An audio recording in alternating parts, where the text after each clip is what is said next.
First-time blind patients read again for a microchip. চোখের পেছনের অংশে একটি জীবন পরিবর্তনকারী ইমপ্ল্যান্ট বসানোর পর বেশ কয়েকজন দৃষ্টি প্রতিবন্ধী মানুষ আবারও পড়তে পারছেন। সম্প্রতি ক্যালিফোর্নিয়া ভিত্তিক সায়েন্স কর্পোরেশনের তৈরি প্রাইমা ইমপ্ল্যান্ট নিয়ে ইউরোপের 5টি দেশে 38 জন রোগীর উপর চালানো গবেষণা নিউ ইংল্যান্ড জার্নাল অফ মেডিসিনে প্রকাশিত হয়েছে।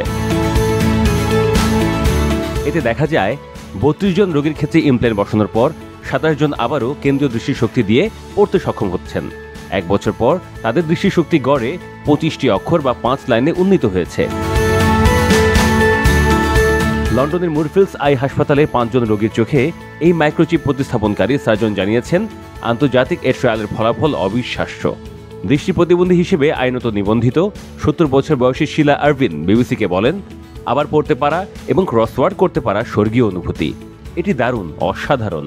এতে আমি অনেক আনন্দ পাই।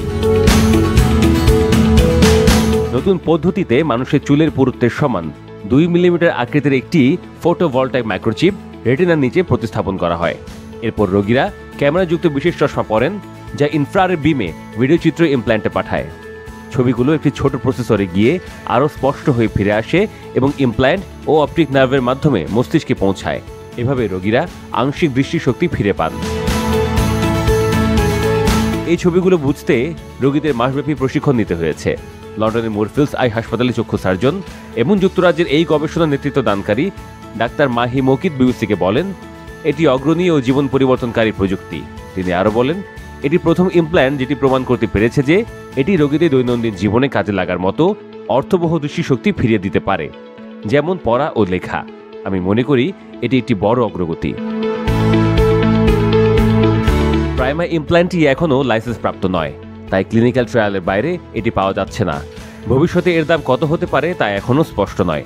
তবে মাকি মোহিত আশা প্রকাশ করেছেন, এটি কয়েক বছরের মধ্যেই NHS এর মাধ্যমে কিছু রোগীর কাজে আসতে পারে। এই প্রযুক্তি ভবিষ্যতে অন্যান্য চোখের রোগেও ব্যবহৃত হতে পারে বলে ধারণা করা হচ্ছে। তবে এই ট্রায়ালগুলো সেই সব রোগীর ক্ষেত্রে কার্যকর হবে না যাদের অপটিক নার্ভ, যেটি রেটিনা থেকে মস্তিষ্কে সিগন্যাল পাঠায়, সেগুলো কাজ করছে না। ম্যাকুলার সোসাইটি গবেষণা পরিচালক ডাক্তার পিটার ব্লুমফিল্ড এই ফলাফলকে উৎসাহব্যঞ্জক এবং এমন রোগীদের জন্য অসাধারণ খবর বলে উল্লেখ করেছেন যাদের জন্য বর্তমানে কোনো চিকিৎসা নেই।